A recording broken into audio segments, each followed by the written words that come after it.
Nunca imaginé que el matrimonio vendría con un contrato financiero que jamás había firmado. Cuando Daniel y yo nos casamos, me imaginaba construyendo una vida sencilla y honesta juntos, pagando nuestras propias cuentas, ahorrando poco a poco para nuestros sueños. Pero en la familia de mi esposo todo parecía girar alrededor de su hermana menor, Larisa. Siempre la habían tratado como la joya frágil de la casa, y mi suegra, Elena, creía que el mundo le debía una vida sin obstáculos. Cuando Larisa decidió que quería estudiar una carrera en una universidad privada carísima, Elena transformó ese deseo en una misión colectiva, y yo fui asignada en silencio al papel de financiadora principal. Al principio, la sugerencia llegó envuelta en chantaje emocional. Elena insistía en que el futuro de Larisa era responsabilidad de la familia y que yo, como la fuerte, podía manejar un pequeño sacrificio extra. Constantemente me recordaba que yo tenía un trabajo y que Larisa era todavía solo una chica que necesitaba ayuda para convertirse en alguien importante. Daniel, atrapado entre la lealtad a su madre y el compromiso conmigo, elegía el silencio más seguido que el apoyo. Su pasividad se sentía como una traición que no sabía cómo nombrar. De repente ya no era una conversación, era una decisión ya tomada, y se esperaba que yo me adaptara. En cuestión de semanas, mi vida dejó de ser sobre mis propias metas y se convirtió en un proyecto para financiar la educación de Larisa. Elena extendió hojas de cálculo y números como si estuviera presentando un plan de negocios. Señalaba las colegiaturas y los gastos de manutención, y argumentaba que un segundo trabajo arreglaría todo. La manera en que hablaba de mi tiempo y mi energía me hacía sentir como un recurso en lugar de un ser humano. Yo tenía sueños propios, un curso de diseño en línea, una futura casa, un pequeño fondo de emergencia. Pero esos sueños fueron descartados como menos urgentes, menos significativos. El diploma de Larisa se convirtió en el centro de cada conversación y mi papel quedó dolorosamente claro. Yo estaba ahí para hacer que sucediera, quisiera o no. En el fondo, el rencor comenzó a crecer silenciosamente. Sabía que trabajar 2 empleos me agotaría, pero también entendía algo más. Todos me subestimaban. Asumían que yo daría y daría sin cuestionar nunca, sin detenerme a pensar en mi propio futuro. Su certeza de que yo cumpliría me dio una extraña claridad. Si me veían solo como una fuente de dinero, entonces no prestarían atención a nada que yo hiciera fuera de ese guión. Esa comprensión fue la semilla de algo que no le conté a nadie. Antes de aceptar cualquier cosa, comencé a diseñar mentalmente un plan que mantendría completamente para mí misma.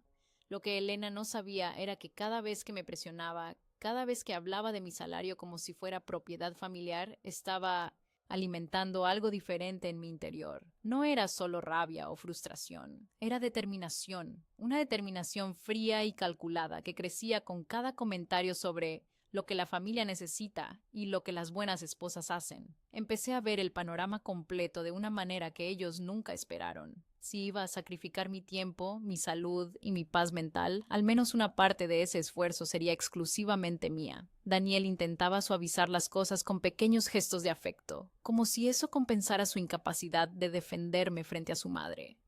Me preparaba café por las mañanas. Me preguntaba cómo había dormido, pero nunca confrontaba a Elena cuando ella hacía sus demandas.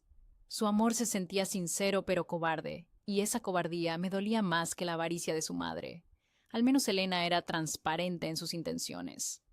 Daniel se escondía detrás de la idea de que mantener la paz era lo mejor para todos, sin darse cuenta de que su silencio era en sí mismo una declaración de que mi bienestar importaba menos que la comodidad de su madre.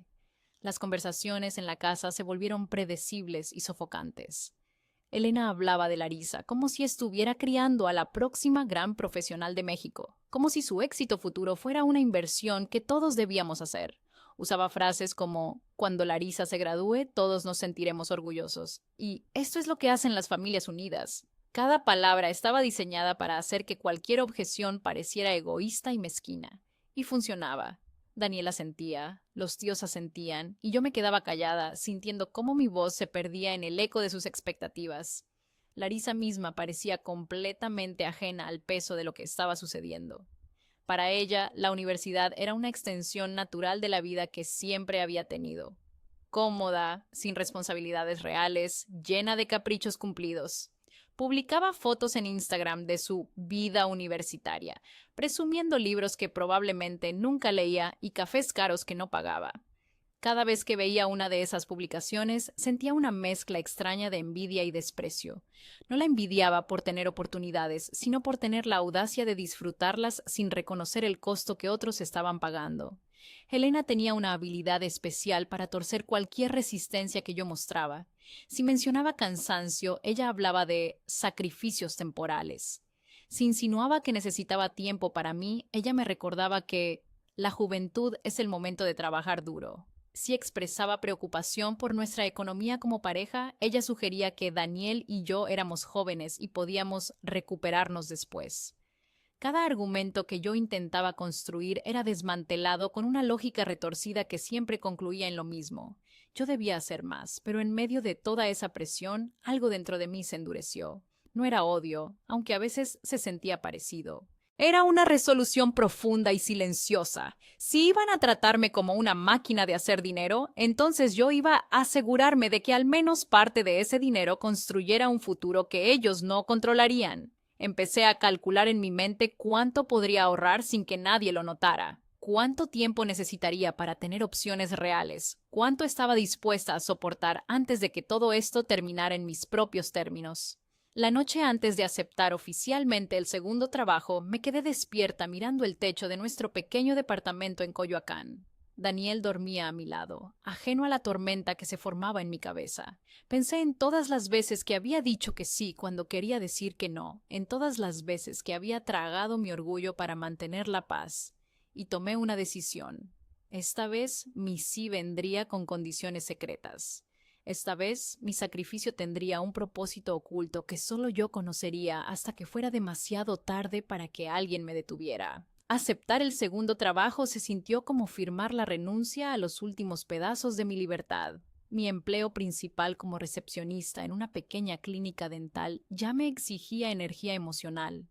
Pasaba el día sonriendo a extraños, organizando citas y lidiando con las preocupaciones de la gente sobre su salud bucal.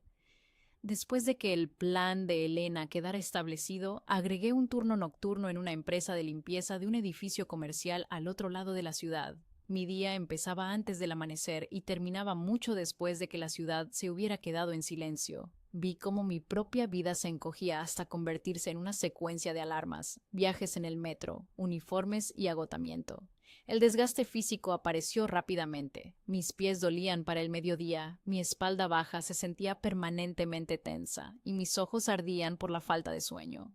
Algunos días mi reflejo en el espejo del baño me asustaba. Podía ver ojeras cada vez más oscuras y una rigidez constante en mi expresión. Aprendí a funcionar con café y pura fuerza de voluntad. En las noches cuando limpiaba oficinas vacías, el silencio me hacía dolorosamente consciente del absurdo de todo. Estaba trapeando pisos y limpiando escritorios para que una chica que rara vez decía gracias pudiera publicar fotos de su vida universitaria y sus sesiones de estudio en redes sociales, como si su realidad hubiera aparecido de la nada. Mientras tanto, Helena actuaba como si todo esto fuera un arreglo perfectamente natural.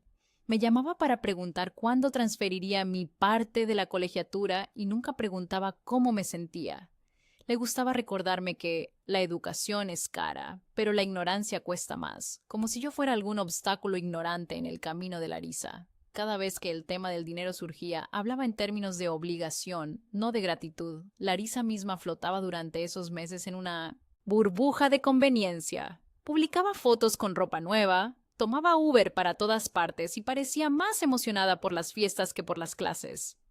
Su actitud despreocupada se grababa en mi mente cada vez que me tambaleaba durante otro turno nocturno con las piernas adoloridas. Los fines de semana ya no existían para mí. Mientras otras personas de mi edad salían a comer con amigos o iban al cine, yo dormía largas horas tratando de recuperar, aunque fuera un poco de la energía perdida. Mi cuerpo empezó a protestar de formas que antes no conocía. Desarrollé un dolor constante en el hombro derecho por cargar cubetas y bolsas de basura. Mis manos se agrietaron por los químicos de limpieza, y aunque usaba guantes, el daño ya estaba hecho. Compré cremas baratas en la farmacia de la esquina, pero nunca tenía tiempo de aplicarlas consistentemente. El edificio donde trabajaba por las noches era un complejo de oficinas cerca de Polanco, lleno de empresas de tecnología y consultoría. Mientras limpiaba los cubículos vacíos, veía las fotos familiares en los escritorios, las tazas de café con logos corporativos, los post-its con recordatorios de juntas y proyectos. Me preguntaba si alguna de esas personas sabía quién limpiaba sus espacios, si alguna vez pensaban en la mujer que vaciaba sus botes de basura y aspiraba sus alfombras. Probablemente no. Para ellos yo era invisible, y esa invisibilidad se sentía familiar porque era exactamente como Elena y Larisa me trataban, como alguien cuyo esfuerzo simplemente sucedía, sin rostro, sin historia, sin límites. Durante esos meses perdí peso sin intentarlo. Mi apetito desapareció, reemplazado por una náusea constante que venía de la combinación de cansancio extremo y estrés. Daniel se dio cuenta y trató de cocinar más seguido, pero su preocupación nunca se traducía en acción real. Me decía que me veía cansada, que debería descansar más, pero nunca sugería la solución obvia, que dejara uno de los trabajos y que su familia encontrara otra manera de pagar la universidad de Larisa. Su compasión era pasiva y, por lo tanto, inútil. Las compañeras de trabajo en la empresa de limpieza se convirtieron en mi única ventana a algún tipo de normalidad durante esas noches. Una mujer mayor llamada Rosa había trabajado ahí por casi una década. Me contó que había criado a 3 hijos sola haciendo ese trabajo, que había pagado su propia casa en Ecatepec con años de esfuerzo constante. Su historia me dio una perspectiva diferente. Si ella había podido construir algo propio con trabajo similar, tal vez yo también podía. Esa idea se plantó en mi mente como una semilla pequeña pero resistente. Empecé a ver los turnos nocturnos de manera diferente. Sí, eran agotadores y me estaban destruyendo físicamente, pero también eran míos en cierto sentido. Durante esas horas nadie me pedía sonreír, nadie me hacía preguntas, nadie esperaba que interpretara un papel. Simplemente hacía el trabajo, me pagaban, y ese dinero representaba horas de mi vida que podía cuantificar exactamente. Esa claridad me dio algo en qué enfocarme más allá del resentimiento. Sin embargo, bajo el agotamiento, una determinación silenciosa y constante empezó a crecer. Cada vez que Elena trataba mi sacrificio como algo garantizado, yo tomaba nota mental. Cada vez que Daniel evitaba la confrontación, tomaba nota. Cada vez que Larisa presumía algo pagado con dinero que nunca había ganado, tomaba nota. Esas notas mentales se organizaron en algo más estructurado. Mi segundo trabajo no solo estaba financiando sus expectativas, también estaba financiando silenciosamente mi paciencia y mi plan. Comencé a separar el dinero de una manera que nadie conocía, convenciéndome de que si tenía que cargar este peso, al menos decidiría hacia dónde parte de ese esfuerzo me llevaría. Una noche, después de terminar mi turno cerca de las 3 de la mañana, me senté en la estación del metro esperando el primer tren. La estación estaba casi vacía, solo había un par de personas más esperando como yo. Me vi reflejada en la ventana oscura del otro lado de las vías y no reconocí del todo a la mujer que me miraba de vuelta. Parecía mayor, más dura, más cansada de lo que cualquier persona de 28 años debería verse. Pero también vi algo más en esos ojos, una chispa de terquedad que no estaba ahí antes, una especie de fiereza silenciosa que me recordó que todavía no estaba completamente derrotada. Esa mujer en el reflejo sabía algo que Elena, Daniel y Larisa no sabían. Esa mujer tenía un plan. El plan oculto comenzó realmente el día que abrí una cuenta bancaria separada sin decirle a nadie. Aproveché un descanso largo entre trabajos. Caminé hacia una sucursal que estaba lejos de casa, del otro lado de la ciudad, en la colonia Roma, y expliqué que quería una cuenta de ahorro sencilla. El proceso fue mundano y rápido, pero por dentro sentí como si estuviera cometiendo un acto de rebelión. Mientras firmaba los documentos, imaginé que estaba recuperando algo que me habían robado silenciosamente: mi derecho a decidir qué apoyaría mi trabajo. Desde ese día dividí mi cheque del turno nocturno en silencio. Parte iba hacia la colegiatura, como todos esperaban, y el resto se deslizaba discretamente hacia mi cuenta secreta. Las cantidades eran pequeñas al principio, casi insignificantes en papel. Sin embargo, cada depósito se sentía como una victoria privada, un recordatorio silencioso de que no había rendido completamente mi futuro. Cuando revisaba el saldo en línea después de unas semanas y veía los números subiendo lentamente, sentía algo que no había sentido en mucho tiempo: esperanza. Era frágil y tímida, pero estaba ahí. El primer depósito fue de apenas 800 pesos, una cantidad ridícula si la comparaba con todo lo que estaba gastando en Larisa, pero para mí representaba algo mucho más grande. Representaba autonomía. Cada vez que transfería dinero a esa cuenta, sentía como si estuviera construyendo una versión alternativa de mi vida, una donde mis decisiones importaban y mi esfuerzo me beneficiaba directamente. La aplicación del banco se convirtió en mi refugio secreto. La abría en momentos robados durante el día, solo para ver la cifra crecer, para recordarme que no estaba completamente atrapada. Durante esos meses empecé a observar más cuidadosamente cómo circulaba el dinero en la familia. Elena y Larisa trataban mis contribuciones como un recurso sin fondo. Había solicitudes constantes de dinero extra para libros que apenas usaban, materiales esenciales y salidas ocasionales que no tenían nada que ver con estudiar.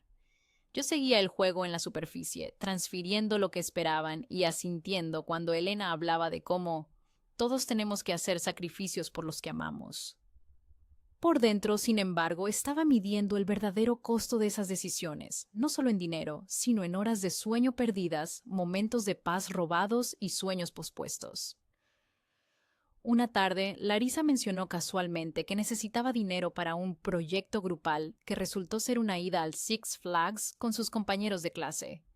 Elena inmediatamente me miró, esperando que yo ofreciera cubrir el gasto. La naturalidad con la que ambas asumieron que yo pagaría por diversión ajena me dejó sin palabras por un momento. Pero asentí, transferí el dinero como siempre, y esa misma noche deposité el doble de esa cantidad en mi cuenta secreta. Fue mi forma de equilibrar la injusticia, de robarle a la situación algo que pudiera usar a mi favor más adelante. En el trabajo nocturno, mi perspectiva cambió. La empresa de limpieza era agotadora, pero también me puso lado a lado con personas que, como yo, trabajaban en las sombras. Rosa, la compañera mayor que mencioné antes, hablaba seguido de cómo había trabajado 2 empleos durante años para pagar un pequeño departamento a su nombre.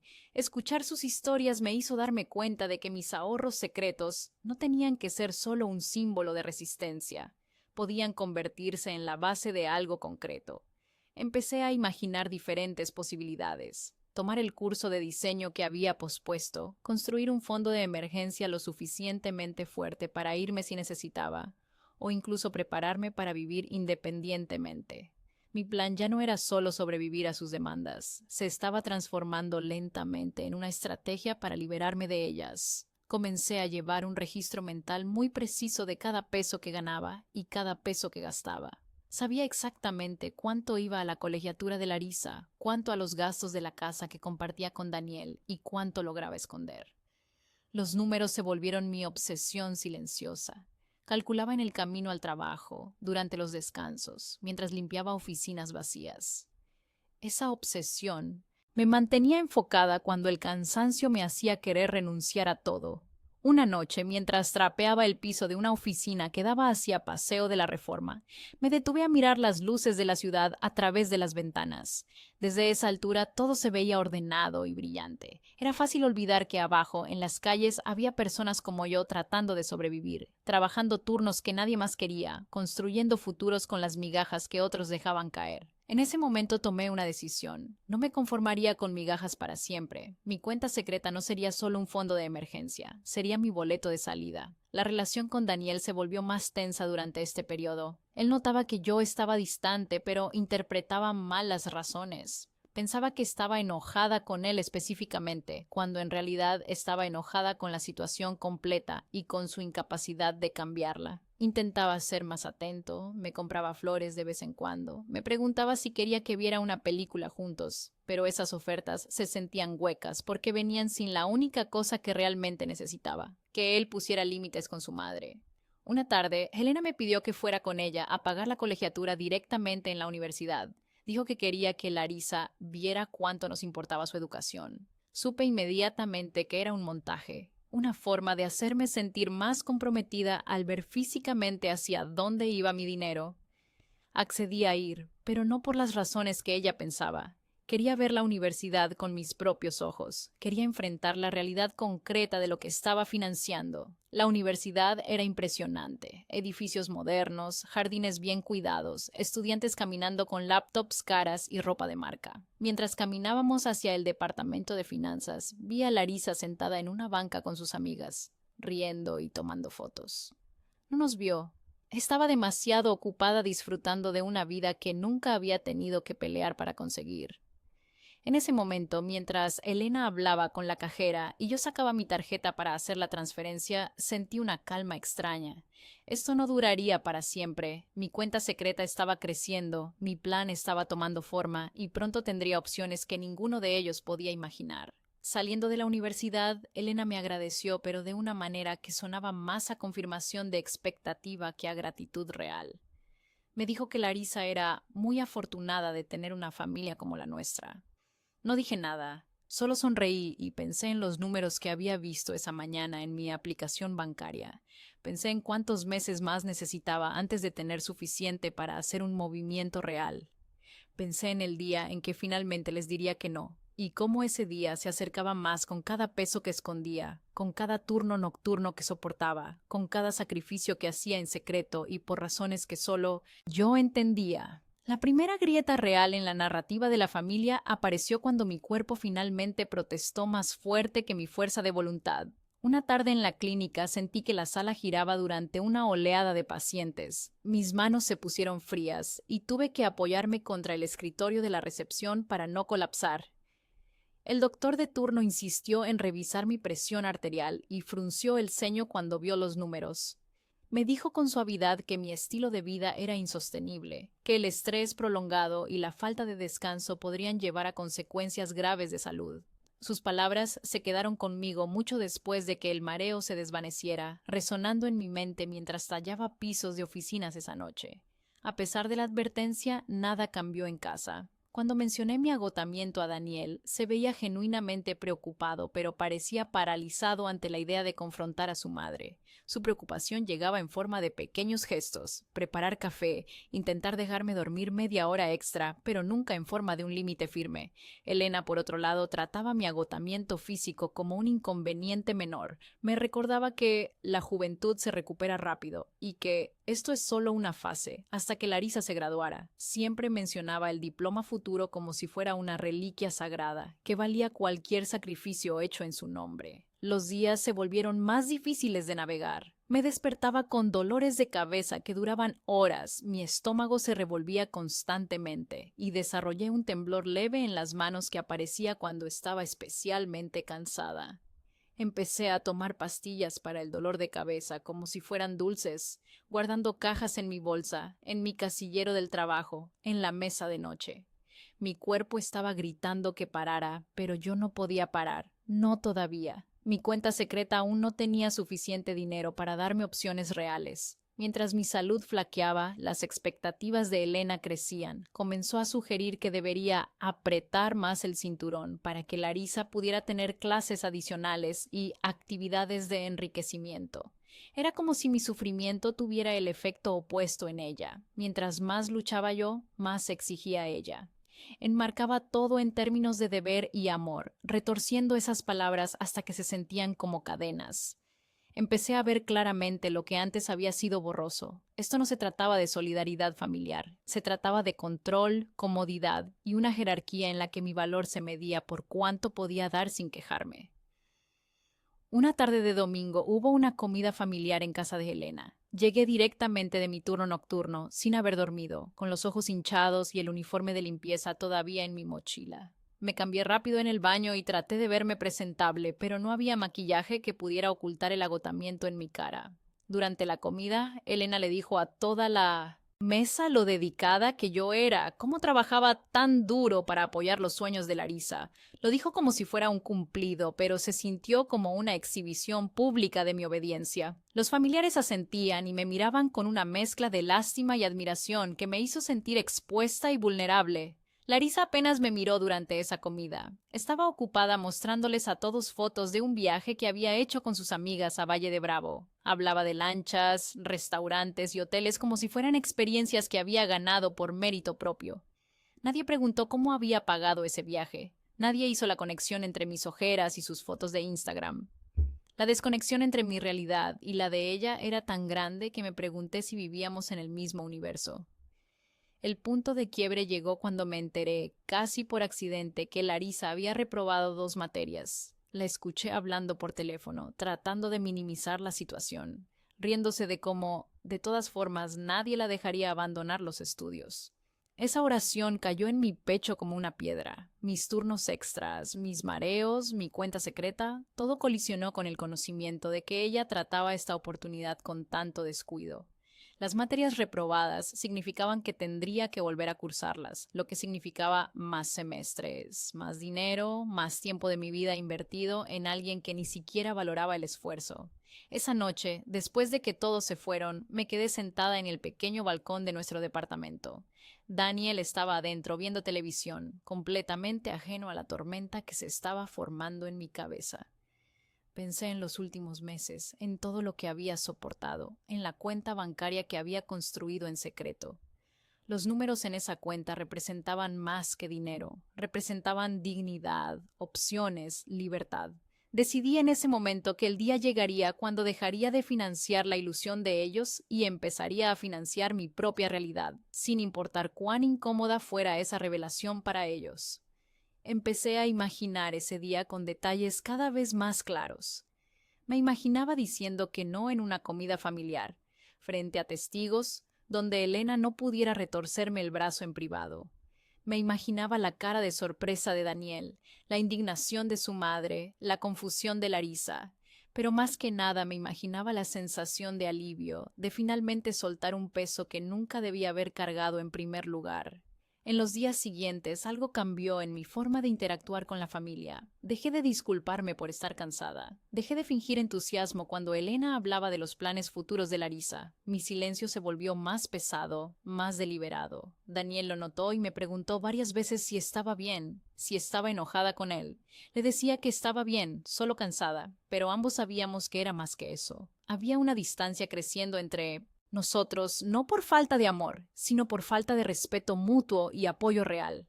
Elena también notó el cambio, pero lo interpretó como rebeldía temporal. Intentó ser más amable, mandándome mensajes preguntando cómo estaba, ofreciéndose a hacer una comida para que descansaras. Pero esas ofertas llegaban siempre acompañadas de solicitudes sutiles de dinero o recordatorios de que solo faltaban unos semestres más. Cada intento de manipulación emocional solo reforzaba mi determinación. Mi plan ya no podía ser solo una rebelión silenciosa. Necesitaba un destino claro y una fecha límite. Decidí que seguiría juntando dinero en secreto hasta alcanzar una cantidad específica, y entonces tomaría acción, sin importar las consecuencias. Una vez que tomé la decisión de liberarme, mi plan secreto se volvió más estructurado e intencional. Revisé mis finanzas con un ojo frío y práctico, mirando cada recibo de pago y cada gasto. Hice una lista de todos los costos fijos de nuestra vida juntos y mis contribuciones personales a la educación de Larisa. Ver los números así expuestos hizo todo aún más absurdo. Me di cuenta de que si eliminaba los pagos de colegiatura y algunos de los extras en los que Elena insistía, tendría suficiente para mantenerme modestamente, especialmente si continuaba trabajando al menos un empleo. Esa comprensión fue tanto aterradora como emocionante, porque significaba que la independencia no era algún sueño distante, era una opción realista. Establecí metas específicas para mis ahorros secretos. Primero, quería suficiente para cubrir un depósito y algunos meses de renta en un lugar pequeño propio, en caso de que las cosas se volvieran insoportables. Busqué opciones en Internet durante mis descansos, revisando departamentos en colonias como la Narvarte o la Portales, lugares donde la renta era más accesible. Segundo, quería inscribirme en ese curso de diseño en línea que había estado en mi mente durante años. Creía que podría abrirme puertas a trabajo freelance y, eventualmente, un ingreso más estable y flexible. Finalmente, quería un colchón de emergencia para no verme forzada a volver a la misma dinámica si algo salía mal. Ajusté mis gastos, corté lujos personales casi por completo y canalicé cada peso extra posible hacia esa cuenta escondida. Mientras más crecía mi saldo, más sentía que mi columna vertebral se enderezaba. Al mismo tiempo, empecé a observar patrones en el comportamiento de Elena que me ayudarían a elegir el momento correcto para hablar. Noté cómo le gustaba hacer grandes anuncios cuando había audiencia, usando a otras personas como testigos silenciosos para asegurar el cumplimiento. A menudo elegía comidas familiares o celebraciones para presionarme a mí y a Daniel a estar de acuerdo con sus decisiones. Sabía que confrontarla en privado llevaría a negación y manipulación, y que ella retorcería la historia para otros después. Si quería protegerme de ser pintada como la villana egoísta, necesitaba claridad, evidencia y un contexto donde sus reacciones fueran visibles, no solo recordadas. Entonces empecé a organizar documentos, recibos, confirmaciones de transferencia y capturas de pantalla de mensajes donde ella se refería a mis pagos y sacrificios. Guardaba todo cuidadosamente, no por rencor, sino por defensa propia. Sabía que cuando finalmente eligiera revelar mi plan, Elena se aferraría a cualquier narrativa que preservara su imagen como la madre generosa y sacrificada. No podía cambiar cómo se veía a sí misma, pero podía proteger mi versión de la verdad. Creé una carpeta en mi teléfono específicamente para esto, organizando todo por fechas y tipos de gastos. Cada vez que transfería dinero para la colegiatura, guardaba el comprobante. Cada vez que Elena me mandaba un mensaje pidiendo un poco más de ayuda, lo capturaba. Una tarde, mientras organizaba estos documentos, calculé el total de lo que había contribuido en los últimos 8 meses.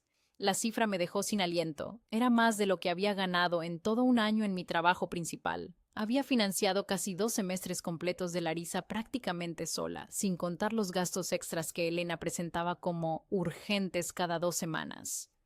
Ver ese número me dio una mezcla de rabia y claridad. No podía recuperar ese dinero, pero podía asegurarme de que no se perdiera ni un peso más.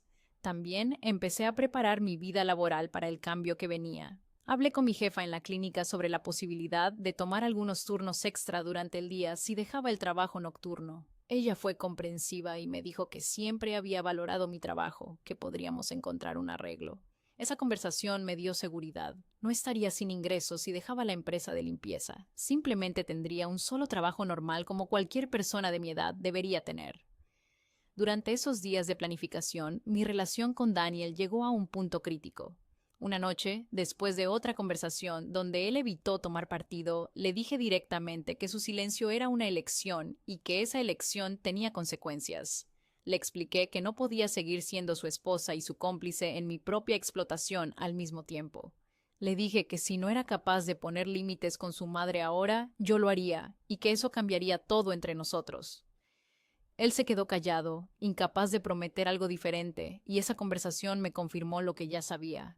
Tendría que hacer esto sola, y eso probablemente significaba que nuestro matrimonio no sobreviviría en su forma actual. La noche en que vi que mis ahorros alcanzaron la cifra que había definido como mi umbral mínimo de libertad, me senté al borde de la cama y sentí una resolución calmada y enfocada. Había juntado suficiente para 6 meses de renta en un departamento pequeño, más el curso de diseño, más un fondo de emergencia modesto. No era una fortuna, pero era suficiente para tener opciones. Era suficiente para decir que no y sobrevivir a las consecuencias. Miré a Daniel durmiendo a mi lado, completamente ajeno al hecho de que nuestra vida estaba a punto de cambiar drásticamente. Sentí algo parecido a la tristeza, pero también a alivio. Durante meses había vivido en 2 realidades simultáneas, la que todos veían, donde yo era la nuera trabajadora y obediente, y la que solo yo conocía, donde estaba construyendo silenciosamente una salida.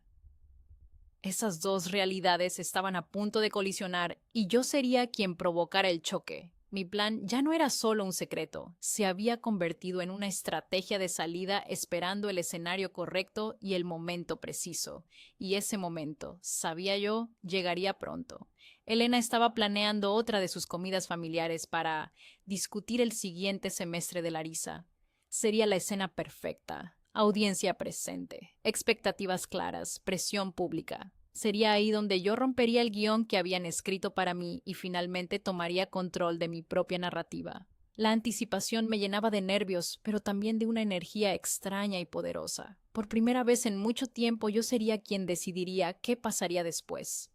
El momento perfecto llegó disfrazado como otro de los grandes gestos de Elena. Organizó una comida familiar para discutir el siguiente semestre de Larisa, invitando no solo a nosotros, sino también a algunos parientes cercanos. Reconocí inmediatamente lo que esto significaba. Esperaba presentar el nuevo plan de colegiaturas y contar con la presión pública para asegurar mis contribuciones continuas. En el camino hacia allá, mi corazón latía fuerte, pero era un tipo diferente de miedo al de antes. Esta vez estaba mezclado con anticipación. Sabía que no iba a interpretar mi papel usual. La comida fue en su casa en Tlalpan, una casa que ella siempre mantenía impecable para estas ocasiones. La mesa estaba puesta con su vajilla buena, había platillos elaborados que probablemente había estado preparando desde el día anterior. Todo estaba diseñado para crear un ambiente de familia unida y generosa. Los tíos llegaron con sus hijos, algunos primos de Daniel que no veíamos seguido. Elena recibía a todos con su sonrisa perfecta, la anfitriona amorosa que se sacrificaba por el bienestar de los suyos. Yo conocía esa actuación mejor que nadie. Durante la comida, Elena habló con la confianza de alguien que cree que el guión nunca cambiará. Habló del potencial de Larisa, de cómo los próximos semestres serían cruciales, y luego empezó a delinear las cuotas y gastos. Escuché en silencio, sintiendo cómo cada mirada eventualmente se volvía hacia mí mientras ella enfatizaba lo afortunado que era que yo pudiera trabajar duro para apoyar el sueño familiar. En el pasado, ese habría sido el momento en que asentía, tragaba mi resentimiento y aceptaba la nueva carga. Esta vez, sin embargo, mi realidad era diferente. Tenía mi cuenta secreta, mis documentos y mi plan. Cuando llegó la pausa y todos parecían esperar mi acuerdo, calmadamente expliqué que ya no financiaría la educación de Larisa. Describí cuánto tiempo había estado trabajando 2 empleos, el susto de salud que había enfrentado y el impacto que este arreglo había tenido en mi vida. Mencioné, en términos claros y específicos, el dinero que ya había contribuido y cuántos meses de colegiatura había cubierto sola. No levanté la voz, simplemente declaré los hechos y agregué uno más. Desde ese momento, mi segundo empleo ya no existiría, porque ya había presentado mi renuncia, y mi ingreso extra sería invertido en mis propios estudios y futuro. Elena reaccionó exactamente como había predicho, primero con shock, luego con indignación, y finalmente con acusaciones de ingratitud y egoísmo. Trató de apelar a la audiencia, enfatizando todo lo que creía haber hecho por nosotros y pintando a Larisa como una víctima desamparada. Pero esta vez la narrativa no cayó tan fácilmente. La documentación que había preparado hablaba más fuerte que su drama. Cuando mencioné las materias reprobadas y la actitud descuidada que la propia Larisa había expresado, la energía de la sala cambió. Algunos parientes evitaban el contacto visual, pero otros me miraban con una especie de respeto silencioso. Por primera vez, mi sacrificio y mis límites eran visibles. Daniel se quedó paralizado durante todo el intercambio. Vi en su cara una mezcla de sorpresa, vergüenza y algo que podría haber sido admiración o miedo. No estaba segura. No me defendió abiertamente, pero tampoco se unió a su madre en sus ataques. Su silencio esta vez fue diferente, más reflexivo que cobarde. Después, cuando regresábamos a casa, finalmente habló. Me preguntó por qué no le había dicho antes, por qué había guardado todo esto en secreto. Le respondí con honestidad, porque cada vez que había intentado hablar con él, elegía a su madre sobre mí, y yo necesitaba tener un plan que no dependiera de su valentía. Larisa, por su parte, parecía genuinamente confundida. Creo que realmente nunca había conectado los puntos entre su comodidad y mi agotamiento. Vivía en una burbuja tan perfecta que mi trabajo nocturno era solo un dato abstracto, no una realidad que afectaba a una persona real. Cuando traté de explicarle después por mensaje que esto no era sobre castigarla, sino sobre establecer límites sanos, su respuesta fue defensiva. Dijo que ella nunca había pedido que yo trabajara tanto, como si eso la absolviera de toda responsabilidad en aceptar los beneficios. Salir de esa comida me hizo sentir más ligera de lo que me había sentido en años. La caída en casa no fue fácil. Hubo días tensos, silencios fríos e intentos de hacerme sentir culpable para que regresara al papel anterior. Pero me mantuve firme. Seguí adelante con mi plan, conservé mi empleo principal, reduje mis horas de agotamiento sin fin y me inscribí en el curso de diseño con el que había soñado. Empecé a usar mis habilidades para tomar pequeños trabajos freelance y observé, con una mezcla de asombro y alivio, cómo mi dinero empezaba a trabajar para mi futuro en lugar del confort de alguien más. Las semanas siguientes fueron de ajuste. Elena intentó varias tácticas para hacerme cambiar de opinión, mensajes diciendo que Larisa estaba sufriendo, llamadas de otros familiares sugiriendo que yo estaba siendo muy dura, incluso un intento de hacer que Daniel mediara. Pero mi decisión estaba tomada y respaldada por meses de planeación cuidadosa. Cada vez que alguien trataba de hacerme sentir culpable, recordaba las noches sin dormir, los mareos, la indiferencia con la que habían tratado mi bienestar. Mi matrimonio tuvo que enfrentar verdades incómodas. Le dije a Daniel que ya no estaba dispuesta a fingir que la pasividad era neutral. Le exigí compañerismo, no complicidad silenciosa. Tuvimos conversaciones difíciles sobre lo que significaba ser pareja, sobre lealtad y sobre cómo su familia nos había usado a ambos de maneras diferentes. Él empezó, lentamente, a poner límites con su madre, aunque le costaba cada vez.